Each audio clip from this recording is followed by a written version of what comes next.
Hi, today we are going to see the poem The Grumble Family written by L.M. Montgomery. Actually, உங்கள் ரீடரில் பார்த்தீங்கன்னா anonymousனு கொடுத்துருக்கு. Anonymous means the name of the author is not known. Okay, அது வந்து ஒரு foreign word actually, anonymous. Okay, நிறைய quotations கூட வரும், ரொம்ப அழகான கொட்டேஷனாக இருக்கும், ஆனால் அனானிமஸ்னு போட்டிருக்கோம். அது யார் சொன்னாங்கன்றது தெரியாது அப்படிங்கிறதுக்காக அந்த மாதிரி போட்டிருப்பாங்க. ஓகே, இப்போ எல்எம் மான்ட்காமெரி பற்றி பார்ப்போம். She is a Canadian. She is a prolific writer. ப்ரொலிஃபிக்னா within a short span she had written a lot. Okay, within a span of 10 years, she has written 20 novels, more than 500 short stories, 500 poems, essays, நிறைய எழுதியிருக்காங்க. And she was very popular during her time. இவங்க எழுதின ஒரு poem தான் The Grumble Family. இதை பற்றி நம்ம இப்போ பார்க்க போகிறோம். It's a long poem, but it's nothing complicated. ரொம்ப சிம்பிளான poem. You will enjoy reading it. Okay, in the poem வந்து 8 stanzas are there. Stanza is a paragraph. இல்லையா? 8 stanzas are there. 4 lines. 1, 2, 3, 4. Yeah, 4 lines each. அதில் வந்து ஒரு rhyme ஸ்கீமும் இருக்குது. ஒரு சிம்பிளான லைட் ஹார்ட்டட் போயம். பட் இதில் வந்து ஒரு நிறைய பொய்டிக் டெக்னிக்ஸ் யூஸ் பண்ணியிருக்காங்க. If you watch the PPT, அந்தந்த போய்டிக் டெக்னிக்கை ப்ராக்கெட்டில் ரெட்டில் கொடுத்துருக்கேன் எகெயின்ஸ்ட் த வேர்ஸ், அண்ட் மீனிங்ஸை அட் த பாட்டம் இதில் கொடுத்துருக்கேன், ரெட்டில் கொடுத்துருக்கேன். So you can very easily follow. It's a very simple poem. Let me start with the first 2 stanzas. There's a family nobody likes to meet. They live, it is said, on Complaining Street in the city of Never Are Satisfied, the river of discontent beside. They growl at that, they growl at this. Whatever comes, there is something amiss. And whether their station be high or humble, they are all known by the name of Grumble. Okay, இப்போ ஒரு family பற்றி இந்த போய்ட் சொல்கிறாங்க. There is a family that nobody likes to meet. யாருக்குமே அவங்கள meet பண்ணுறதுல இஷ்டம் இல்லை. They don't like them. No one likes them. You know, they live, it is said, on Complaining Street. அந்த ஃபேமிலி எங்கே வாழறாங்கன்னு பார்த்தா they live on the Complaining Street. If you notice, C and S capital, ஏன்னா அது proper nouns. இப்போ நம்ம roads எல்லாம் இருக்கு இல்லையா, இப்போ வந்து 3rd Cross Street R Gandhi road அப்படின்னா ஜி அண்ட் ஆர் கேபிட்டலாக இருக்கும். இல்லை விபி காலனி அப்படின்னா VP and C of colony will be capital. அது ஏன்னா அது ப்ராப்பர் நவுன்ஸ். அதே மாதிரி Complaining Street is in capital and the first letters are in capital. அதே மாதிரி they live in the city of Never Are Satisfied. அந்த city பேரு Never Are Satisfied என்றாங்க. அந்த அதுலேயும் NA and S கேபிட்டல், ஏன்னா அது நேம் ஆஃப் த சிட்டி. கண்டிப்பாக அப்படி ஒரு பேரில் ஒரு சிட்டி கிடையாது. But the poet is imagining and creating a city like that. ஏன்னா அந்த ஃபேமிலி அந்த மாதிரி they are never satisfied. எதை பார்த்தும் ஒரு மன திருப்தி இல்லாத ஒரு family. They are always complaining. Okay, where is that city? It is beside the river of discontent. Besideனா பக்கத்தில், அருகாமையில். எது பக்கத்தில்? River of discontent. அந்த ரிவர் ஓடிட்டு இருக்கு. அந்த ரிவர் பேரு டிஸ்கண்டென்ட். டிஸ்கண்டென்ட்னா வெரி டிஸாட்டிஸ்ஃபைட் நேச்சர் இல்லையா? ஸோ அந்த ஃபேமிலிக்கு ஏற்ற மாதிரி அதோட ஸ்ட்ரீட்டு கம்ப்ளைனிங் ஸ்ட்ரீட்டு, அவங்க ஸ்டே பண்ணுற சிட்டி பேர் நெவர் ஆர் சாட்டிஸ்ஃபைட். அது எங்கே இருக்குன்னா ஒரு ரிவர் பக்கத்தில். அந்த ரிவர் பேர் discontent. Okay, so she's creating all this to make you understand what an uninteresting family, why nobody likes to meet them அப்படின்றத ஜஸ்டிஃபை பண்ணி இங்கே கொடுத்துருக்காங்க. ஓகே, இதில் ஓகே அந்த மாதிரி ஒரு ஃபேமிலி எப்படி பிஹேவ் பண்ணுதுன்றது செகண்ட் பேராகிராஃபில் கொடுக்குறாங்க. They growl at that and they growl at this. Whatever comes, there is something amiss. And whether their station be high or humble, they are all known by the name of Grumble. They growl at that, they growl at this. Growlனா அந்த ஒரு talk எல்லாம் அந்த face காட்டுது பார்த்தீங்களா, அந்த GIF போட்டிருக்கேன். அது மாதிரி பக்கத்தில் வந்தால் ஒரு உரிமை, ஏய் கிட்ட வராத அப்படின்னு ஒரு வார்னிங் கொடுக்கும்.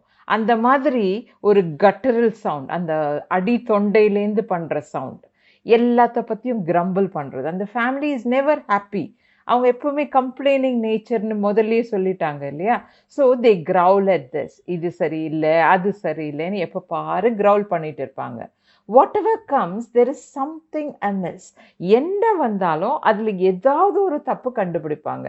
இது இது நல்லா இருந்ததே அப்படின்னா, ஆனாலும் அந்த ஒரு சின்ன விஷயத்த அவங்க விட்டுட்டாங்க அப்படின்னு அதில் ஒரு கம்ப்ளைண்ட் பண்ணுவாங்க. And whether the station be high R humble, அவங்க ரொம்ப பெரிய ஹை லெவல் பணக்காரங்களா இருந்தாலும் சரி, ஆர் ஹம்பிள்னா ரொம்ப புவர், ரொம்ப அவ்வளோ பெரிய ஸ்டேட்டஸ், அவ்வளோ பெரிய ஸ்டேட்டஸ் இல்லாமல், ஸ்டேஷன்னா இந்த இடத்துல ஸ்டேட்டஸ், அந்த பொசிஷன் இந்த சொசைட்டி இல்லையா? அவங்க ரொம்ப பெரிய இடமா இருந்தாலும் சரி, ஒரு சாதாரண ஒரு ஃபேமிலியா இருந்தாலும் சரி, they are all known by the name of Grumble. அந்த மொத்த குடும்பமும் எல்லாருக்கும் ஒரு காமன் நேம் என்ன? கிரம்பிள். ஏன்னா கிரம்பிள்னா எல்லாத்த பற்றியும் கம்ப்ளைண்ட் பண்ணுறது. அந்த கிரம்பிள்ன்றத அவங்க சர்நாமாவே வச்சுட்டாங்க, அந்த ஃபேமிலியோட சர்நேம். ஓகே, இப்போ சவுத் இந்தியாவில் அவ்வளோவா சர்நேம்ஸ் பாப்புலர் இல்லை, வெரஸ் நார்த் இந்தியாவில் ரொம்ப பாப்புலர். சர்நேம்னா இப்போ ஃபாதரோட நேம் என்ன இருக்கோ அதே இது சன்னுக்கும் வரும், அந்த சன்னோட சன்னுக்கு வரும், அன்டில் டாட்டருக்கும் வரும் அஃப்கோர்ஸ். பட் டாட்டர் கல்யாணம் ஆகி போகிறச்சு அந்த ஃபேமிலியோட சர்நேமை அவங்க எடுத்துப்பாங்க இல்லையா?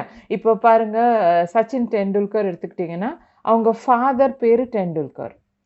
சச்சின் டெண்டுல்கரோட பிரதருக்கும் டெண்டுல்கர்ன்ற நேம் இருக்கும். சச்சினோட சன் அண்ட் டாட்டருக்கும் டெண்டுல்கர்ன்ற நேம் வரும். பட் சச்சினோட டாட்டர் சாரா கல்யாணம் பண்ணி போகிறச்சு அவங்களோட ஹஸ்பண்டோட நேமை அவங்க எடுத்துருவாங்க, டெண்டுல்கர் நேமை ஜென்ரலாக விட்டுடுவாங்க. That is a common custom. So இப்போ டெண்டுல்கருங்கிறது ஒரு சர்நேம்னு நமக்கு தெரியுது. அதே மாதிரி இந்த ஃபேமிலிக்கு அவர் ஒரு சர்நேம் கொடுத்துருக்காங்க. என்னது? கிரம்பிள். அந்த பாய்ட் கொடுத்த சர்நேம் வந்து grumble. They keep on grumbling. First, we'll go through the poem, and then at the end, all the poetic techniques used, அது எல்லாத்தையும் ஒன்றா நான் டிஸ்கஸ் பண்ணுறேன். இப்போ let me go to the third and fourth stanza. Okay, the weather is always too hot or cold, summer and winter alike these cold. Nothing goes right with the folks you meet down on the gloomy complaining street. They growl at the rain and they growl at the sun. In fact, their growling is never done. And if everything pleased them, there isn't a doubt they'd growl that they had nothing to grumble about. The queerest thing is that not one of the same can be brought to acknowledge his family name, for never a grumbler will own that he is connected with it all, you see.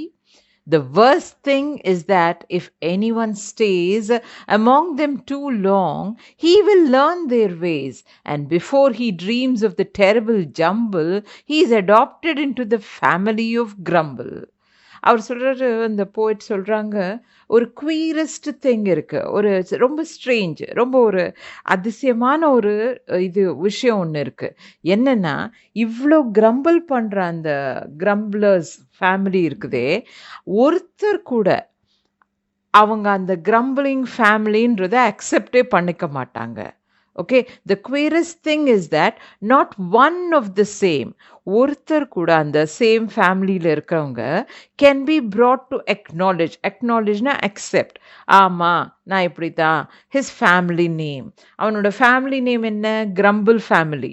அந்த family நேமை accept பண்ணிக்கவே மாட்டாங்க. For never a grumbler will own that he is connected with it all, you see. ஒரு தடவை கூட அந்த மாதிரி complaining nature உள்ளவன்றத அந்த கிரம்பிள் ஃபேமிலியில் இருக்கிற யாரும் ஒத்துக்க மாட்டாங்க. The worst thing is that if anyone stays among them too long, இதை விட கொடுமை, இதுவே ரொம்ப ஸ்ட்ரேஞ்சான விஷயம்.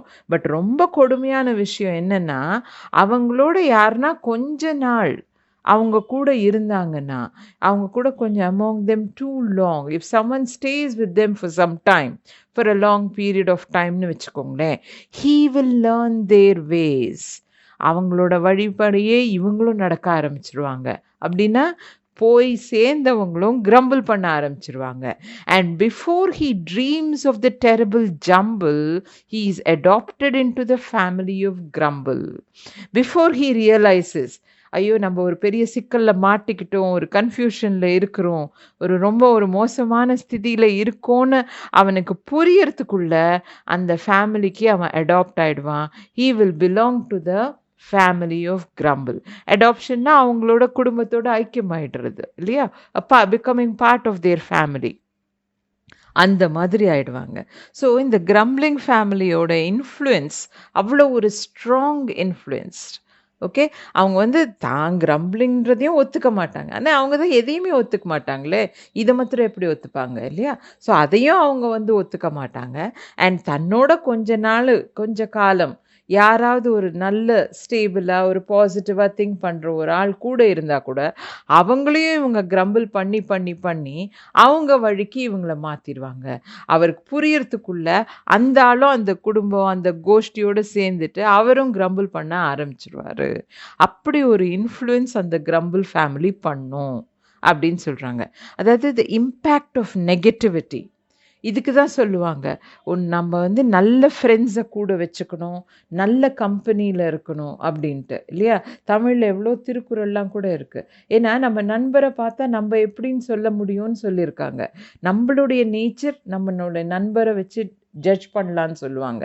அதே மாதிரி இந்த மாதிரி கம்ப்ளைண்ட் பண்ணிகிட்டு இருக்கிற ஃபேமிலியோடு நம்ம கொஞ்ச நாள் இருந்தோன்னா நமக்கும் அதே பேட் ஹேபிட்ஸ் வந்துடும். நம்மளும் எல்லாத்துலேயும் இருக்கிற நெகட்டிவ் திங்ஸை பார்க்க ஆரம்பிச்சிருவோம், அந்த பாசிட்டிவ் திங்ஸை விட்டுருவோம். Okay, we have come to the last two stanzas.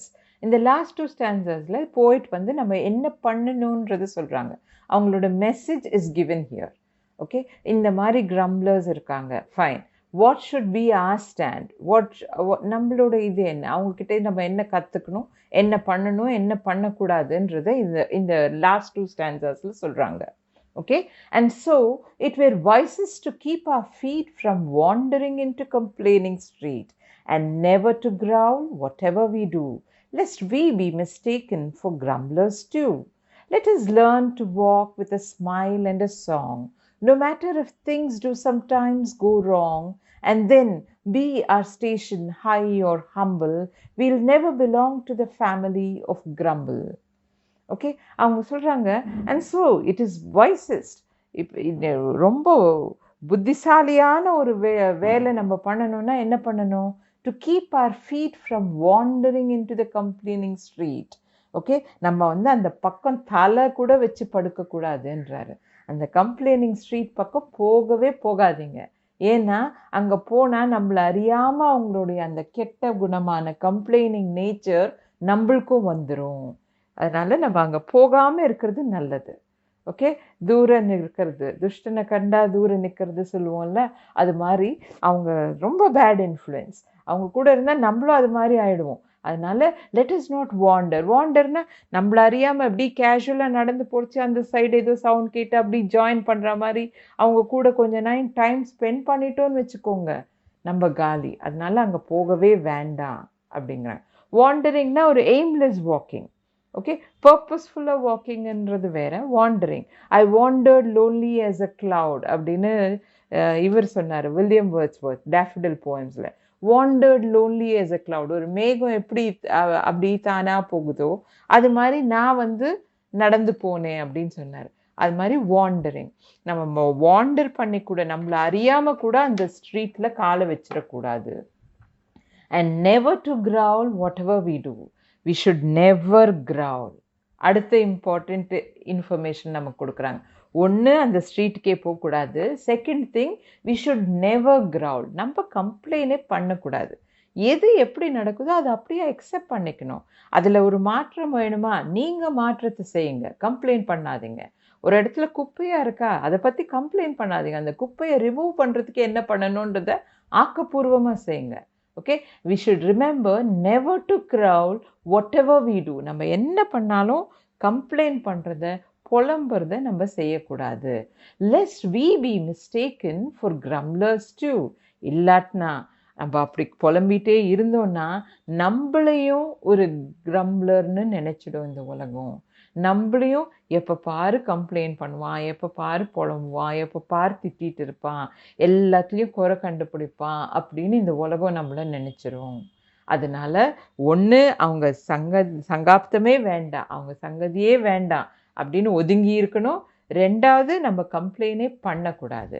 என்ன பண்ணாலும் சரி கம்ப்ளைண்ட் பண்ணக்கூடாது. நம்ம அதில் என்ன நல்லது பண்ணி அதை மாற்ற முடியும்னு நம்ம பார்க்கணும். ஓகே, இல்லாட்டினா இந்த உலகம் நம்மளையும் ஒரு கிரம்ப்ளராக தான் பார்க்கும். அடுத்த இன்ஸ்ட்ரக்ஷன் என்ன கொடுக்குறாங்க பாருங்க. Let us learn to walk with a smile and a song. Okay, ஜாலியாக சிரிச்சிட்டு சந்தோஷமாக ஒரு பாட்டை முணுமுணுத்துட்டு போயேன், அதில் என்ன உனக்கு குறை? ஓகே, அந்த சாங்குங்கிறதே ஒரு பெப்பப் ஆகும் உங்கள் மூடு இல்லையா? இப்போ கார்த்தால ஒரு நல்ல பாட்டு கேட்டிங்கன்னா அன்னைக்கு ஹோல் டே உங்களுக்கு சந்தோஷமாக இருக்கும். திரும்பி திரும்பி உங்கள் மனசில் அந்த பாட்டு வரும். அதே மாதிரி be with a smile, be cheerful, be happy, sing a song. Okay, ரொம்ப சந்தோஷமாக இருங்க, அதில் ஒன்றும் தப்பே கிடையாது. No matter if things do sometimes go wrong. சம்டைம்ஸ்னால் சில சமயங்களில் திங்ஸ் தப்பாக போகலாம், திங்ஸ் சரியாக ஒர்க் அவுட் ஆகாது. சில சமயம் ஏதாவது ஒரு இடையூறுகள் வரும், தடங்கல்கள் வரும், சிலது நம்ம நினச்ச மாதிரி நடக்காது, சில செட்பேக்ஸ் இருக்கும். அந்த மாதிரி எவ்வளோ விஷயங்கள் இருக்கும். வாழ்க்கை it is not a bed of roses all the time இல்லையா?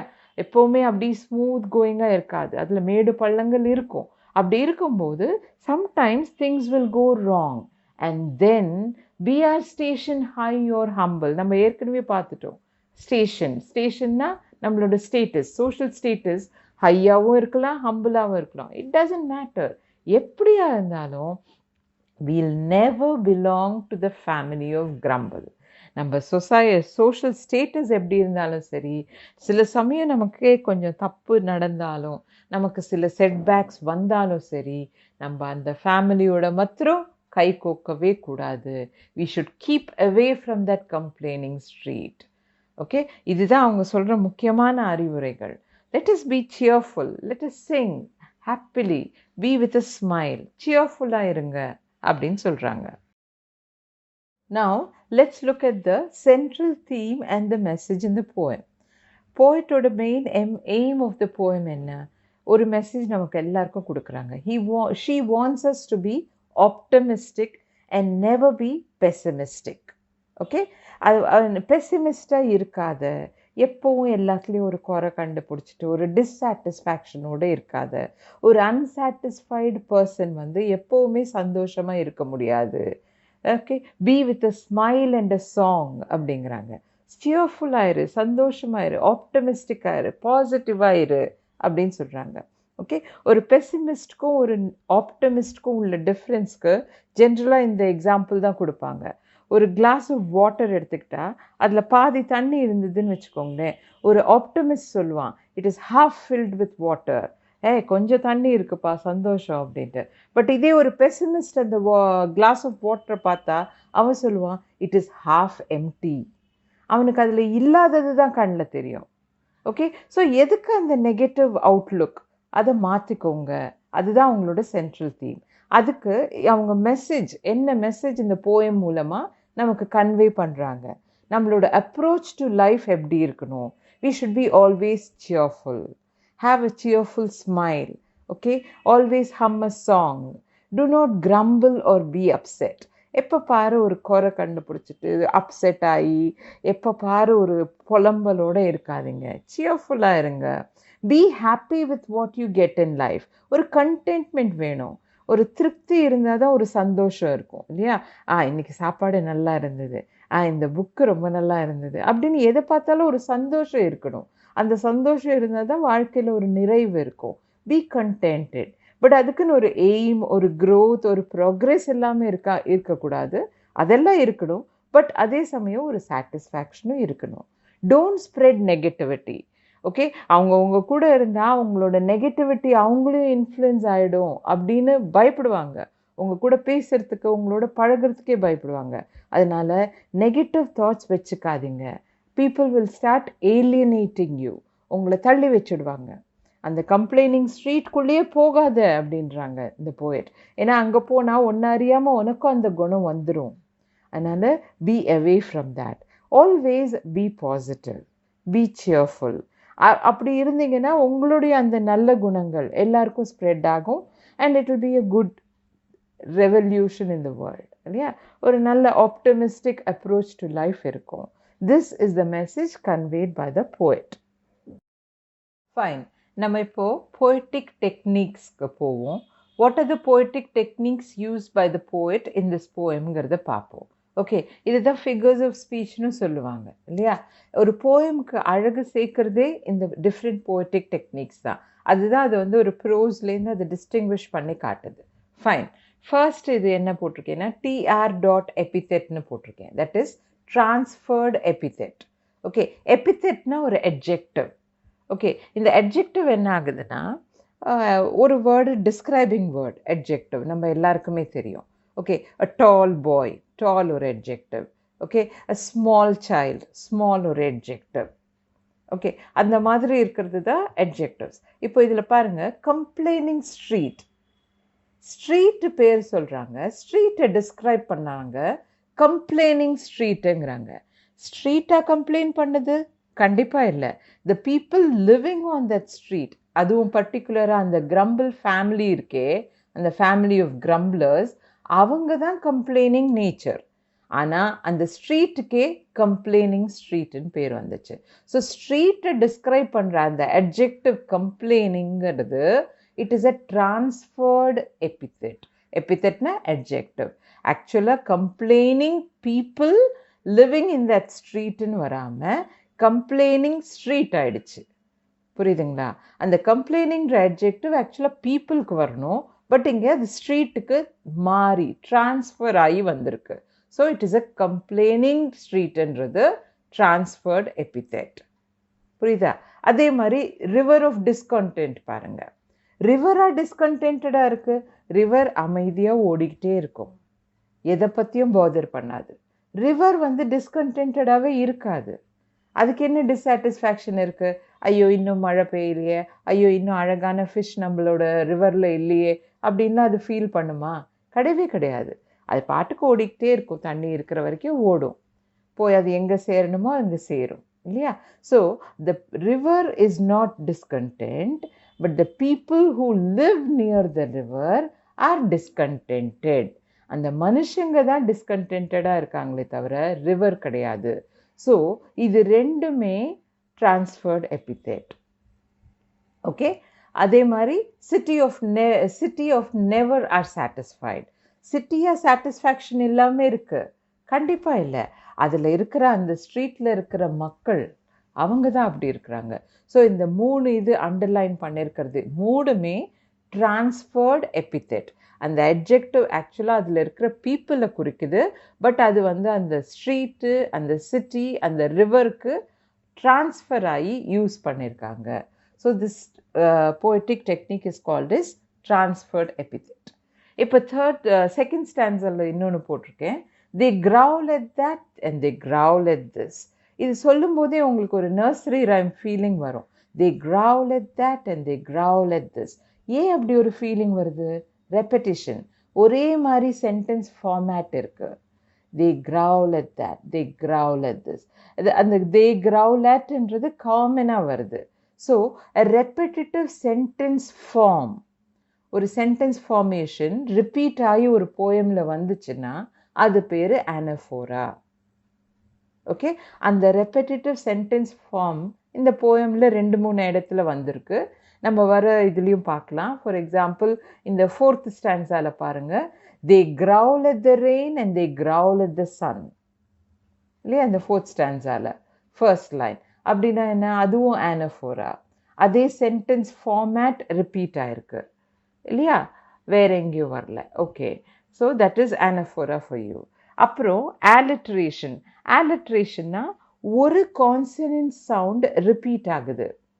Okay, and whether the station be high R humble, ha ha sound. அந்த ஹெய்ச்சோட சவுண்ட் என்ன? ஹா சவுண்ட் இல்லையா? அந்த ஹா சவுண்ட் இங்கே ரிப்பீட் ஆகுது. So high R humble, that is alliteration for you. ஒரு கான்சனன்ட் சவுண்ட் இந்த beginning of the word repeat ஆகும்போது அது alliteration. ஓகேயா? நெக்ஸ்ட் இது பார்ப்போம். anaphora பார்த்துட்டோம். alliterationல இன்னொன்று வருது பாருங்க. They'd growl that they had nothing to grumble about. Growl that they had nothing to grumble. G sound is getting repeated. So இதுவும் ஒரு alliteration. அதே மாதிரி alliterationங்கிறது அடுத்தடுத்த வேர்டு தான் வரணும்னு இல்லை, நடுவில் ஒரு 2 or 3 வேர்ட்ஸ் வந்தும் வரலாம். Okay, so don't get confused. So அந்த கன்ற கான்சனன்ட் சவுண்ட் ரிப்பீட் ஆகி வருது. I hope you know the difference between consonants and vowels. கான்சனன்ஸ்னால் அந்த லெட்டரை ப்ரொனவுன்ஸ் பண்ணும்போது அந்த ஏர் ஸ்டாப் ஆகி வருது. அந்த லெட்டர் ப்ரொனவுன்ஸ் பண்ணும்போது ஏர் ஸ்டாப் ஆகி வரலன்னா அது பேர் வால். For example, A, E, I, O, U, vowels. Okay, தமிழ்ல I, E சொல்கிறோம் இல்லையா, அதெல்லாம் vowels. அதே மாதிரி P, B, T, D, K, G, கங்க, சஞ்ச, தமிழ்ல சொல்கிறோம் இல்லையா, அதெல்லாம் consonant sounds. எப்போ அந்த ஏர் பிரேக் ஆகி இப்போ P அப்படின்னு சொல்கிறச்சே நம்ம லிப்ஸ் ஜாயின் ஆகிட்டு ஓப்பன் ஆகுது, அது ஒரு தடுப்பு இருக்குது. So that's a consonant sound. அதே மாதிரி க சொல்லும்போது அந்த உள்நாக்கு எழுந்து மேலே ரூஃப் ஆஃப் த டங்கை தொடுது இல்லையா, so that is a consonant sound. So இந்த மாதிரி consonant sound beginning of the வேர்டில் வந்து ரிப்பீட் ஆகும்போது அந்த போய்டிக் டெக்னிக் தான் alliteration. ஃபைன். ஸோ இப்போ நம்ம இதில் யூஸ் பண்ணியிருக்கிற போய்டிக் டெக்னிக்ஸையும் பார்த்துட்டோம். Please note down the message and the central theme. உங்கள் ஆன்சர்ஸில் கண்டிப்பாக அதை இன்க்ளூட் பண்ணுங்கள். I hope the poem has reached you. Thank you.